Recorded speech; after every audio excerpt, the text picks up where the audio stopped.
अच्छा, भगवान के सहारे रहने से क्या हो जाएगा? आहा हा, क्या नहीं होगा।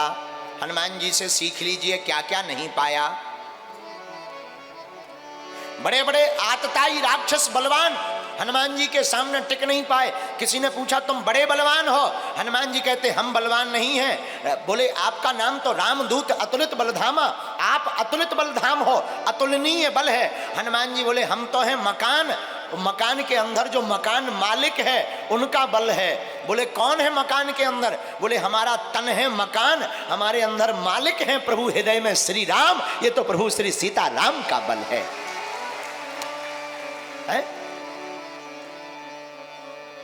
तो परमात्मा के सहारे रहने वाले व्यक्ति का क्या होता है?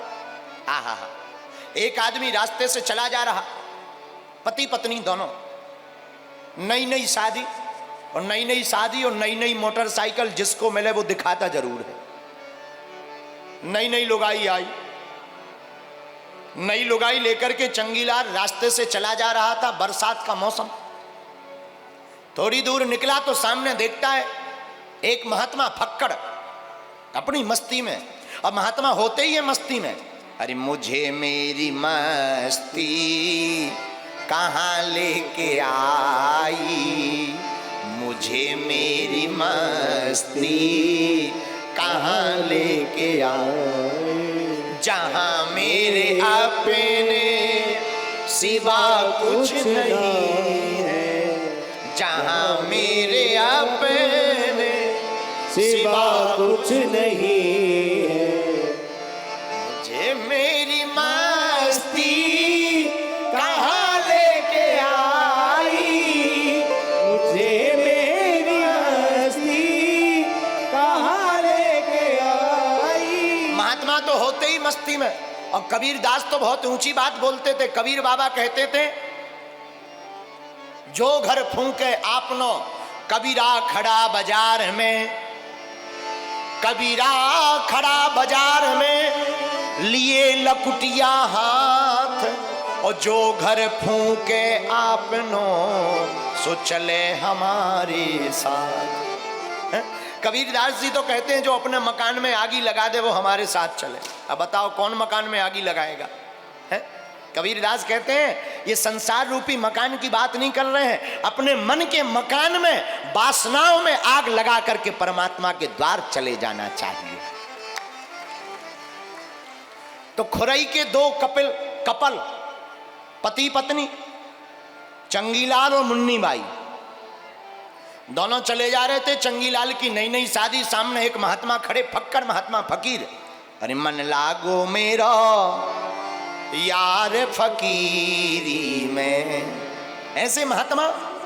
अरे मन लागो मेरा यार फकीरी में, अरे मन लागो मेरा यार फकीरी में, अरे मन लागो मेरो यार फकीरी। मस्ती में महात्मा खड़े एक दुकान के बाहर। दुकान थी जलेबी की।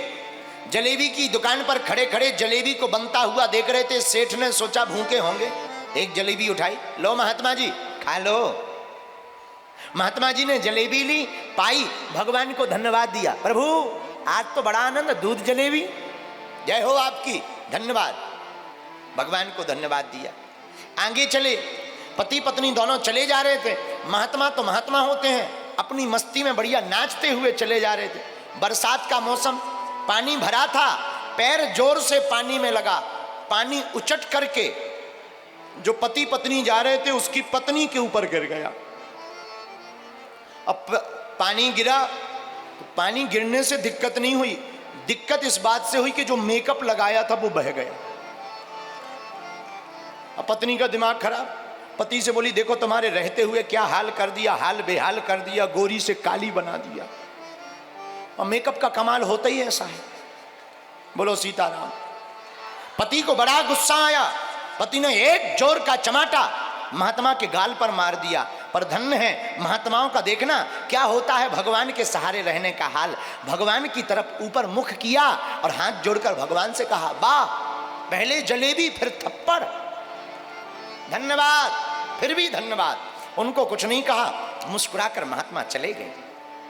पति पत्नी घर आए, ऊपर के कमरे में रहते थे। सीढ़ियों पर पति पत्नी दोनों जोर जोर से चढ़ने लगे।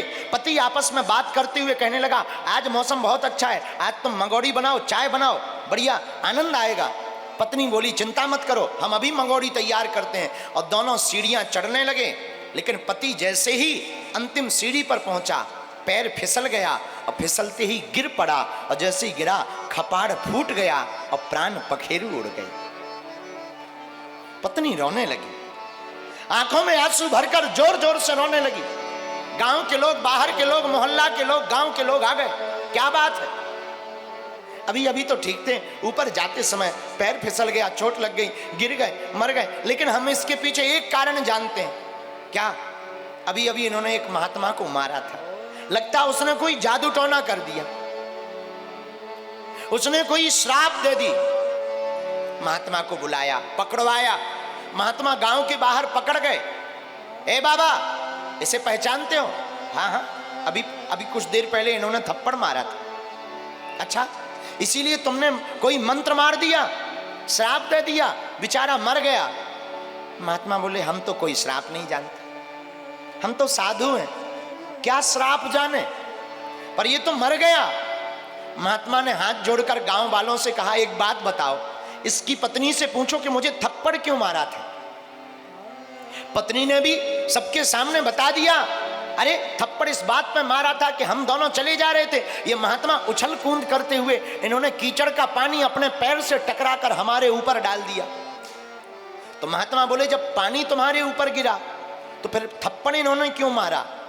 पत्नी बोली, वाह, मारे क्यों ना, वो हमारे पति हैं और पति से नहीं देखा गया, हमारा हाल बेहाल, इसलिए थप्पड़ मार दिया। महात्मा भी मुस्कुराकर बोले, देवी तुम्हारे ये पति हैं, इनसे नहीं देखा गया पानी शरीर पर गिरते हुए, तो इन्होंने थप्पड़ मार दिया। मेरा भी कोई परम पति है, उससे भी नहीं देखा दिया तो उसने भी मार दिया। मेरा भी तो कोई रखवाला है, मेरा भी तो कोई प्राणेश्वर है, मेरा भी तो कोई आधार है, मेरा भी तो कोई जीवन है, मेरी भी तो कोई जिंदगी है, जिसके हवाले में चल रहा हूं, जिसके नाम की गले में माला डाल रखी, जिसके नाम का मैंने सुहाग रूपी चंदन लगा रखा, और जिसके नाम का, प्रियतम का नाम हरे राम लेकर पुकारता हूं, उस प्रियतम से भी तो नहीं देखा गया। तो तुम्हारे पति ने तुम्हारी रक्षा की, मेरे पति ने मेरी रक्षा की। तुम्हारे पति ने मुझसे बदला लिया, मेरे पति ने, परम पति ने तुम्हारे पति से बदला ले लिया। ये पति पति की लड़ाई है, हम पत्नियों से क्यों झगड़ रहे? इसीलिए श्री हनुमान जी महाराज कहते हैं, नाथ न कछु मोरी प्रभुताई, न कछु मोरी प्रभुताई, नाथ न कछु मोरी प्रभुताई। ये हमारा प्रताप नहीं, मेरे पागलो, तुम लोग अगर मन में ये विचार करो कि तुम कथा को सुन रहे हो, तो ये तुम्हारी भूल है, ये मूल में भूल है। ये तो परमात्मा की कृपा है कि वो तुम्हें पात्र समझ करके कथा सुनाने लिवा लाया है, वरना पता नहीं विचार में क्या भरा होता। शायद तुम कथा के लिए आते, गाड़ी पंचर हो जाती, कोई पुराना मित्र मिल जाता, बहुत गहरे रिश्तेदार आ जाते, कोई बहुत बड़ा काम हो जाता, तुम कथा नहीं सुन पाते और ये चरित्र तुम्हारी जिंदगी से छूट जाता और तुम्हारा चरित्र भी बिगड़ने लगता। माई बाप, ये प्रभु की कृपा है, उसने तुम्हें पात्र समझा और कथा के सागर में धक्का देकर बुला लिया। हम विचार करें कि हम कर रहे, ये भूल है, परमात्मा करवा रहे, बस यही कबूल है? किसी गांव में एक बैलगाड़ी थी, बैलगाड़ी का मालिक बैलगाड़ी को चला रहा था, बैलगाड़ी के नीचे एक कुत्ता जा रहा था, कुत्ता, डीओजी डॉग, कुत्ता जा रहा था, लेकिन कुत्ता की पूंछ छुई हुई थी बैलगाड़ी में, टच। कुत्ता को लग रहा था बाहरे हम बैलगाड़ी चला रहे हैं। अब देखो कितनी भूल है, क्या मूर्खता है। क्या पागलपन है, कितना मूर्ख नहीं है ये कुत्ता। बैलगाड़ी बैल चला रहे, कुत्ता की सिर्फ पूंछ टच है, कुत्ता सोच रहा बाहर हम बैलगाड़ी चला रहे हैं। कुत्ता ने आजमाने के लिए बैलगाड़ी चली, कुत्ता ने सोचा चलो थोड़ा आजमा लिया जाए, क्या हम ही बैलगाड़ी चला रहे। रुक गया कुत्ता। किस्मत की बात, बैलगाड़ी में पत्थर अटका, गाड़ी भी रुक गई। अब तो कुत्ता को भी कंफर्म हो गया, ओहो हो, आई प्राउड ऑफ यू, वाह वाह वाह। कुत्ता को भी गर्व हो गया, गौरवान्वित होने लगा, वाह इतनी बड़ी गाड़ी कुत्तों में। आज तो कुत्ता मन ही मन सोचने लगा, आज तो हमने कुत्तों में नाम रोशन कर लिया। मर गए हमारे दादा परदादा, किसी काम नहीं आए भौंकने के, एक हम हैं। ब्रेकिंग न्यूज में देखेंगे, कल ब्रेकिंग न्यूज में आएगा, अमुक अमुक कुत्ते ने बैलगाड़ी को चलाया, इतिहास रच दिया।